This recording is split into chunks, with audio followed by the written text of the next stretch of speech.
Welcome back to Drake's Deception. So, time to finally rescue Sully from the hold. Oh yeah, Alright, he's so- been kept here. Alright. It's a good thing that nobody was lying when they said he was kept here. Otherwise, that would be kind of awkward. If it turned out that was actually being kept in there was the villain. Oh, come on, Jova. They're a bunch of pirates. I'm sure we can trust them. You know, Hey, what'd be really throw a funny. grenade. You know, what'd be really funny is if I go in the room that he thinks Sully's being kept. It turns out that it's actually just the villain having sex with whoever's played by Dawkinson. I was trying, basically as well, I was trying to see if he would actually move so I could actually stealth kill him, but he wouldn't.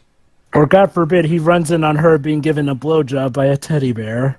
What? A reference to The Shining. Right. Which one? All of them. Yeah, all of them. I have to say Well, actually, was the bear thing on the miniseries as well? I think so. I'm pretty sure it was also in the book, too. Well, I know it's in the book, but I don't know about the miniseries because I'm not that familiar with the miniseries.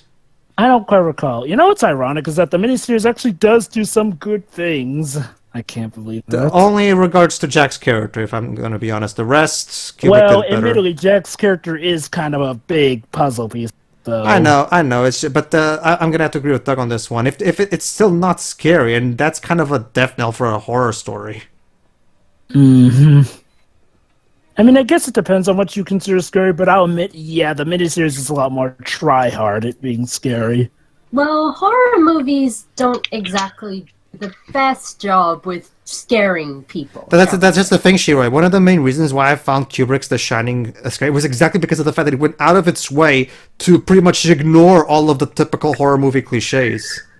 Like, Oh, I don't and, think they even had one single jump scare in that It's movie. a shame a lot of other horror movies didn't follow in that path. Yeah. You know what's funny? Speaking of horror movies, Well, one did, it's Shiroi. funny. The It's funny Visit. that it's funny that apparently while the first that Ouija board game movie, while apparently Yeah. the first one was just full of jump scares, apparently the second one has like no jump scares at all. All right, hold on. The cutscene incoming. Okay. Sully? Oh god, he's in a car. Oh my god, if this is anything like Titanic, is Sully getting it on with someone in that car? Jova, you're thinking of... Okay. Like I said. He's not dead, is he? Oh wait, I played Uncharted 4. Of course he isn't. Oh.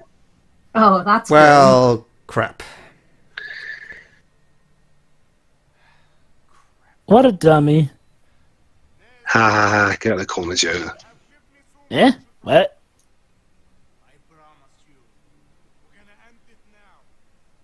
Then kill me then. Remember Dweeb's classic action-adventure movie logic where the villains talk a lot, but they never actually are smart enough to shoot. Wow. All that boat chasing, all that riding the seven seas with the crashing waves and everything. Played for Patsy. Huh. Wow, that was almost too easy. Well, again, they should have shot. Yeah. Chapter 15. Sink or swim? My guess is that they really... No, the car! No! Well put. Oh, Amy, you're so clever. Although my guess is, like, honestly, they just wanted him alive still to try and still coerce him. Actually, they're just that- actually, speaking of Amy, while this is going on, since we're about like 2/3 into the game at this point, might as well do a little roundup. Dweb, since you're the one we're most curious about this game, since this game has kind of the fame of being a step down from Uncharted 2, what do you think so far? I'm not really sure. I mean, the gameplay is roundly the same. Trust me, if you've played, you'll know. Oh, there you go. There you go, Dwebs. I'm sure you appreciate this refinement here.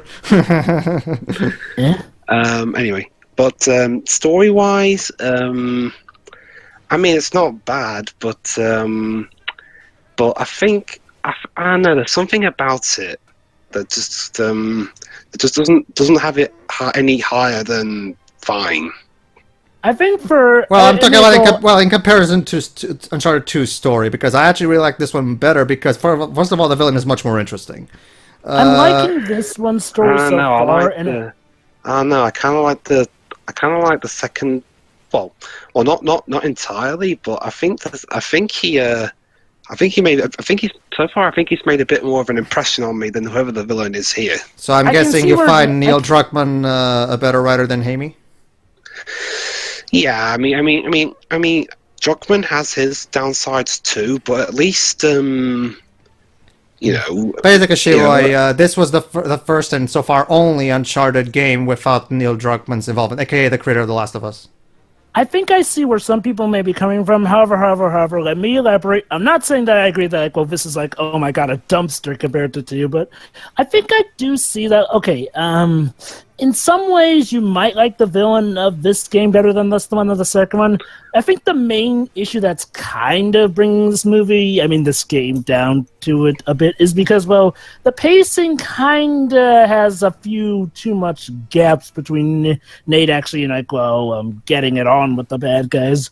I mean, that's not to say that 2 didn't have some issues. It's just like, with this, it kind of feels like we're in a bit of a giant, big-lipped alligator moment with, Nate getting high, and, well, it turns out Sully wasn't there, so guess we gotta go someplace else. Whereas where 2 always felt like it was heading forwards and whatnot. I'm not saying that objectively makes this bad. I'm just saying I can see why some people might have been more entertained by 2. 2 gave them everything, 2 gave it to them good old Bill, may I take your order, sir, and I'll give it to you in 15 minutes. Whereas this is kind of a very well crafted meal, but it takes a rather long time, so it depends on how patient you are. With me, it's like for example, like you just mentioned, of course, the fact that we're on the boat. I mean, the entire thing with the boats gave an excuse to a lot of awesome quotes, and that's like the set piece that we're about to see. So I'm really fine with. So I'm really fine with it. If I were in charge of this game, I would have kept the boats, but what I would have done was make it so that they connect more to the story better, that there's more of a purpose as opposed to just this.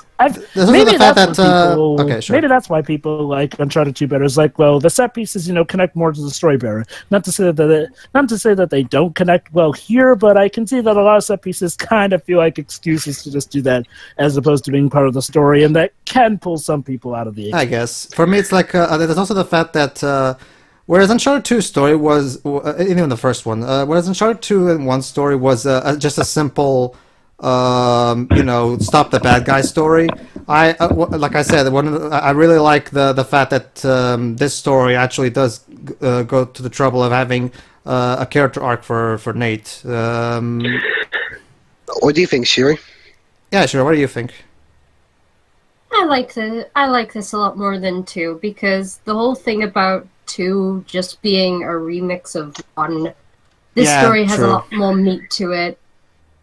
The gameplay is roughly the same, and there wasn't really anything wrong with the gameplay in the other games, but the problem with stories from 1 and 2 is that there was a lot of fun dialogue, but they were pretty basic adventure stories. I'd say that for 1, maybe not so much This is definitely a lot more interesting to me. I agree with you on 1 in regards to being basic, but I will give Uncharted 2 credit for still, it was a remix of 1, but it definitely felt like a more flavored... Well, Shiroy, in that case, I can assure you that you're going to love Uncharted 4, because Uncharted 4... Oh my god, we're going Poseidon Adventure on this one. Yes! Uncharted 4 is a huge step up in terms of story and character development. When you say Poseidon Adventure, do you mean the original or the remake? Wait, there's a remake? Yeah, the remake was directed by Wolfgang Peterson and written by the guy who gave us The Cell. So yeah, the boat is sinking, and right now the boat is on its side. So I really love this set piece. It's interesting because you're always trying to figure out which way is up. So I really like this. So I really like this set piece. Go ahead, Wiz. And as of now, that Poseidon remake is the last film Wolfgang Peterson's made. Was it bad? I've heard it kind of. Well, what do you expect, Jover? It's written by the guy who wrote The Cell. Well, surely you must have written some good things before that. No, Mark Proto. Oh shit. Oh, I'll check. snap. And now I think it's upside down. Yep. Yep. Yep. Pretty much. Never underestimate a sinking ship, Nate. See what I mean? It's like Okay. Bob the Builder song. It's like Bob the Builder song. Can we sink it? Yes, we can. Hold on, here we go. Uh-huh. Oh crap. Mm. Classic. But yeah, I think I can sum up how some people may feel Lucky about bugger. some. Yeah, I think this may sum it up though. Maybe some people don't remember the set pieces in this game as well because it didn't connect to the story as heavily. Again, not to say that that makes them bad, but I can see why some people may not remember them as much if they're not connected to the story. If there's one, like I've said before, okay. You're still trying. Oh, So now wait, he's now he's gonna take us down with him. he's that bitter Oh, about shit. losing. Run! Run! Yeah, and yes, the tunnel, the hallway was rotating while we were running. You know, it's a shame we can't be able to say, nah, you couldn't kill us since he's probably dead. Yeah, slow-mo fall. And, Uh, Oh, Well, sorry guys, he died of hypothermia. unless he was in a warm enough... Oh, yeah, he's gonna be cold. Well, if Link can somehow survive being in a plank of wood at the end of Link's Awakening, I guess anything's possible. And to be fair, it may not be that cold waters he's in. And now, ladies and gentlemen, He welcome. survived this. Ding. Ding. No way. Hey, Condor. All right, and now, ladies and well, actually, it's not quite yet, but sure. Those who actually seen the oh no, yeah, no, there you go. There's the cutscene now, so might as well say it later. Where? He washed up here basically. Wow, that is convenient. I just jumped off an exploding ship. No big deal. You should see what Chris Redfield has to deal with those kinds of things. Logic has never been a thing in these games anyway, so whatever.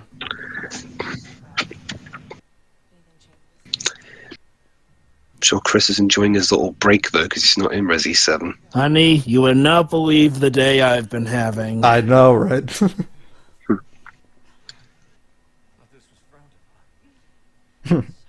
The crazy thing is that this is only my 5th most craziest day of my life.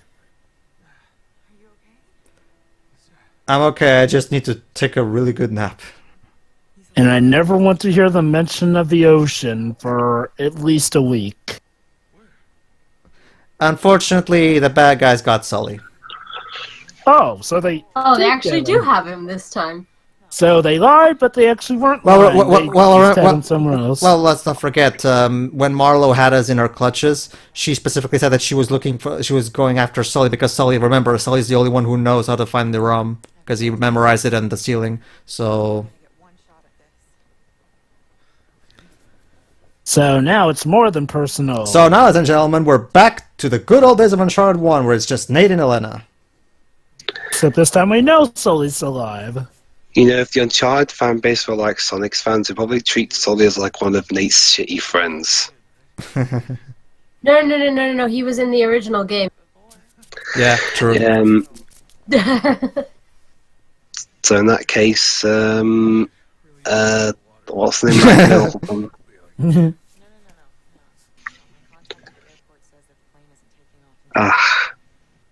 So you can Until actually... dawn. Oh. See, so it's going to become a horror game. Pedro, what's the name of that girl from Uncharted 2 again? Chloe. Yeah, so Chloe's one of his shitty friends then. But Dwibs, Uncharted 2 is considered the best game in the franchise. Sorry, Jova, it's after the original, so...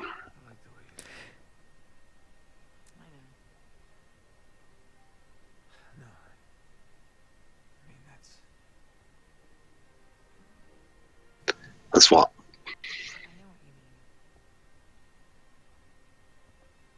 Mine? Just tell her you love her, you big dupe.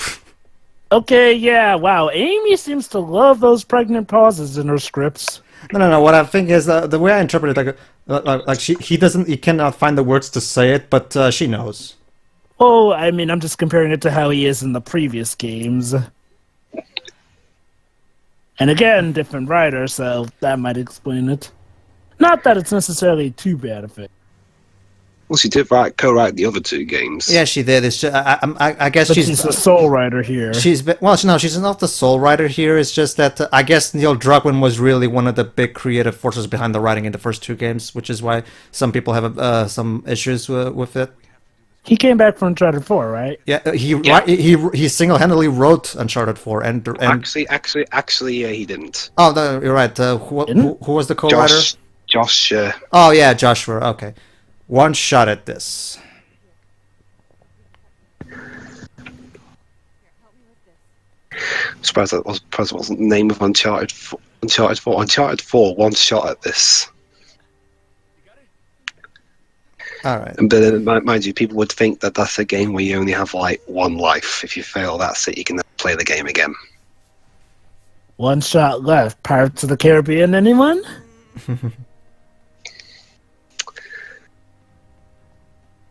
All right. So basically, Nate and Elena are going to sneak into a cargo plane that's going to take them to a ROM where Sully is, obviously. So time to go rescue Sully. I swear Sully's... How many... I've forgotten. Was Sully the one that's been taken hostage the most amount of times in this series, or is that someone else? No. Well, he was shot, and we thought he was dead, but then it turned out he was sort of being a double agent in the first game. Mm-hmm. Well, remember, Dwebs, even though he was supposedly captured in Uncharted 1, he was actually just, trying to steer him off the treasure until Nate managed to get to him. Alright, so time to push. I thought there was an enemy there for a second. Weird, you'd think there'd be security here. Oh, But Nate, nice roll there, Nate. Hey, Nate, why can't you drive the car? Elena, I can't drive yet. That's not till Uncharted 4. How long will that take? 5 years? But Damn. Nate, what about all those times that you drove in Uncharted 2? Basically, Jova, what happened was after, Doesn't count. like Nolan North himself confirmed, people who in the know already knew that there was going to be a Last of Us Part 2 because Nolan North accidentally let it slip in a panel. Yeah, accidentally. Yeah. So people, of course, expecting. So it's pretty obvious if you put the pieces together that after Last of Us 1, Neil Druckmann was probably going to go straight to starting on Part 2.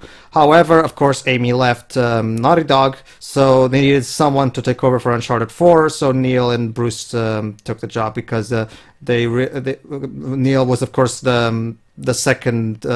Well, he was basically the best person for the job at the time. So they had to put Last of Us Part 2 on hold, which is why it was only announced last month. Besides, it's probably for the best anyway. I mean, like, how long had it been since the last Uncharted game? 2011, so 5 years, yeah. So yeah, I'd say Uncharted 4 would be more well due. Oh no, like I said, Uncharted 4, as far as I'm concerned, is the best in the series, and just an overall brilliant game. That's what I hear a lot of people say.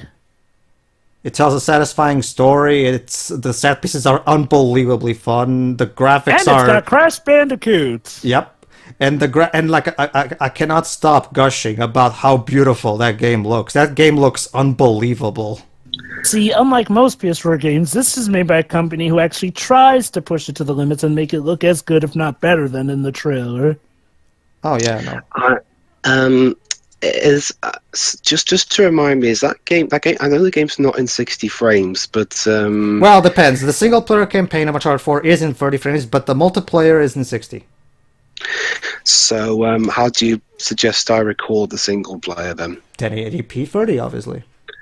I think Dibs is asking, would you like for him to try and bump it up to 60 frames? Nah, you can't do that. No, Joe. Well, the game does not... Well, it's possible, but it's, let's just say, an unorthodox method and leave it at that. the game was meant to run at 30 frames per second in a single campaign because Naughty Dog originally was trying to get it into 60, but they ran into severe problems and they eventually figured out, you know what, it's not worth it. Let's just keep the 30 frames. Tio doesn't want in on Fire Emblem Awakening? Wait, what? Oh, whatever. Huh. Okay. Anyway, you were saying, Pedro? Yeah, I was saying that. Yeah, like I said, basically the Uncharted 4 single player campaign runs on 1080p 30 frames per second, whereas the multiplayer runs on 900p 60 frames per second. So, of course, you have a British lackeys.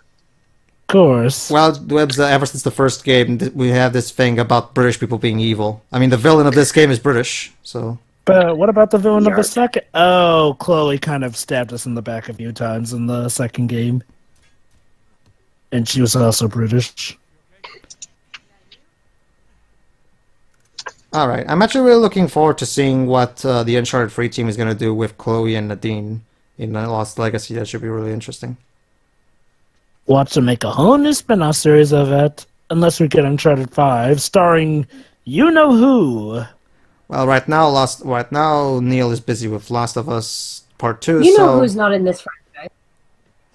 Who? Sorry? You'll see, Shiroi? you'll see who I mean, Shiroi, when we get to the end of Uncharted 4. I said you know who is not in this franchise. Ah, okay. Well, actually, Shiroi, you know who is. She.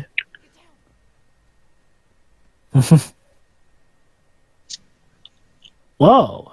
Ellie's the one taking... Wait, why am I saying Ellie? Elena. I guess I just accidentally called her Ellie for short.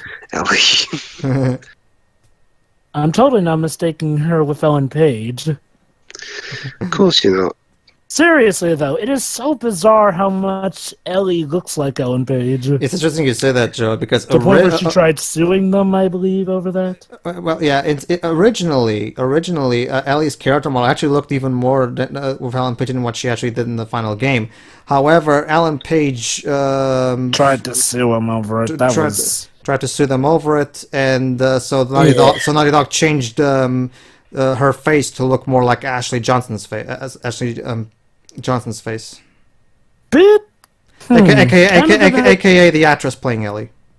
bit of a petty thing to try and sue a company over. Yeah, sadly, there's some people out there who are so petty about that kind of shit. They see it as easy money, I'm guessing. Yeah. It's like when Sega tried to sue Level 5 because apparently they think they own motion controls or touchscreen controls rather. Wow, I think the last time we brought that up was in 2014. Now that Yeah, I but think to be about fair, Sega were actually desperate for the money at that time. Fair No, point. sorry Sega. Only we can do touchscreen controls. Never mind the fact that everybody in the fucking DS is doing touchscreen controls. For some reason, I really need to look at the case report on that one to get the specifics because there's got to be more to it than just trying to sue over motion controls. No, there isn't. I looked it up myself. There really is. Seriously, wow. Yeah, Talk up- unfortunately, talk up- Sega were that desperate at that time. talk about desperate. Well. Like I said, ever since the year 2015 through 2016, Japanese companies across the board have gotten smarter because they apparently drank the knowledge from Konami's mind, who became... But Jova, what are you talking about? The Japanese video game industry is going down the tubes. Isn't that what good old Mr. Inafune has told us time and time? He may have had something of a point, but the way he tried to convey his message was definitely terrible. Yes, the Japanese market does have quite a few problems. One thing. Hey guys, I heard a gunshot. Should we investigate? Remember, Dwibs, my gun has a silencer. What frustrates me is he may have had something of a point, but he took it way too far. Like, seriously, from the way he spoke about it, you'd think that the Japanese market was on its grave bed. But no, it's not that bad. However, yes, the Japanese market has a lot of notable problems, especially when it comes to rivalries with their American counterparts, Sega. But So yeah, as you can obviously guess, one of the best ways to go about this section is first try your best to use the silencer gun to try to take down as many people as you can before they detect you. But like Nate just said, we just got spotted, so fuck it. You know, you'd think Nate would regularly bring a silencer gun, considering how many times he finds himself in situations like these. Yeah. Don't worry, Joe, but there's gonna be plenty of tall grass in Uncharted 4's shooting sections for some reason. Surprised they didn't make a Pokemon reference with that. Ta-da! A wild mook has appeared. All right. Time to go Rambo on this. Hopefully not like that. Now that's more like it. Oh shit. Wow! Complete with bullets right after you knock the guy down. Huh, No, that was they're actually not. rather smart of them. No, Jova. They're not bullets. They're friendliness pellets. You know, that was actually kind of smart of them. Mix. That's actually kind of smart of them. Mix, though. Wait till their ally is falling down, so that then they can just aim straight at Nate. Take notes, Remedy. But it's like they should take notes from themselves, though, because they have done, you know, cover-based shooters. So, wow, that game continues to be a mystery. It's one of the most befuddling games I've ever played because it's so fascinatingly terrible. Like, and it's not terrible in a way that pisses you off. It's more terrible in a way that's fascinating. I know, right? It's like, well, yeah, it starts out pissing you off, but then you just have to study it. Like, it's, wow, can you actually find a way to get even more stupid? And then lo and behold, it can.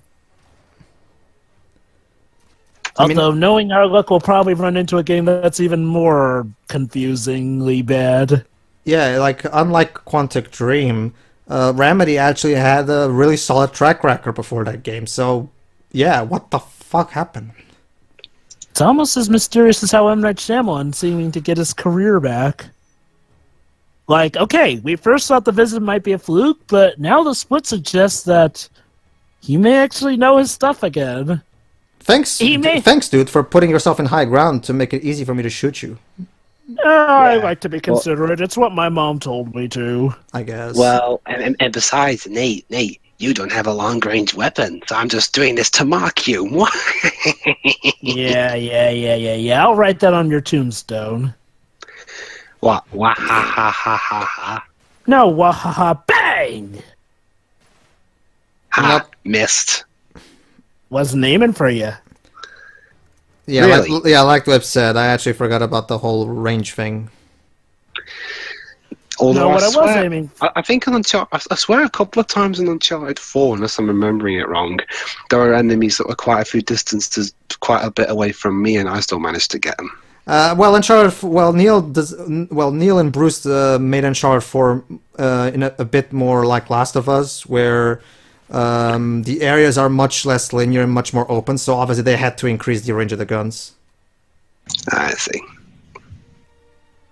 This does get me thinking, though. Yeah, again, okay. Look, I know how I complained about Jack killing people wanton in Quantum Break, but again, might as well compare that to this here. See, I can understand why Nate is shooting to kill. He's doing it for survival, and movies are ruthless, cold-blooded killers. Whereas with Jack, a lot of the people, the mooks he was fighting for, were people who had honest paying jobs as security or just trying to detain him as opposed to kill him. Mm-hmm. Well, when they shooting at him, though? They were using... I forget. They were using some sort of sciencey stuff to try and neutralize him. It's like... Well, to be fair, if I saw futuristic-looking guns like that, I think they were trying to vaporize me. Oh, I can get... Vaporize. Oh, okay. I can get that sort of reaction. The problem is that the story of Quantum Break wants us to view Jack as a pure hero, or maybe not pure, but the God-given hero, because he's supposedly trying to save the world. Only, no, for the most part, he's just trying to save his brother, who, again, we barely get to know those characters, so for all we know, they just come off as jerks. It's like I said, it's sad how Hatch, the evil black guy, well, supposedly evil, turns out to be the one closest to being a good guy when you actually get to it. Mm-hmm. All right.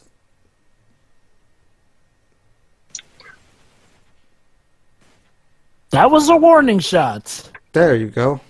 That was another warning shot. Don't get up if you know what's best for you. Alright, everybody's dead. Moving on. But first, get ammo. I will say, though, that I wouldn't be against the crossover between Uncharted and Quantum Break. Lord knows the irony of a crossover like that. That would be interesting. Sony Jack travels in time back to here, I guess. I don't know. So Wouldn't that be quite a crossover? Quantumed, unbreak. Hey Pedro, to put it in Ghost Trick terms, I guess that Jack would be the Sissel to Nate's Lynn. I guess. Alright. I'm convinced that Lynn is Phoenix's mother, by the way. Indeed. Which would make sense timeline-wise.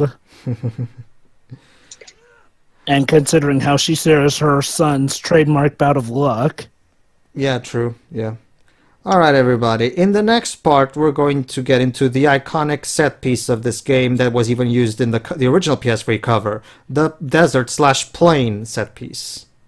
Huh, weird. I feel like we've been on this plain set piece before. No, we haven't. You sure it wasn't a prologue scene? No. Huh. In fact, I'm just getting a weird... the very first chapter of this game was us in that British pub. So, must be something up with the time string continuum giving me that sense of deja vu. Yeah. Time is breaking down. That's what you're calling basically, this. wibbly wobbly, tommy wimey. Yes. Quantum breaks warped our minds so much that we're losing track of everything else. All right, everybody. We'll try fixing the fracture up until the next part. See you then. See you later.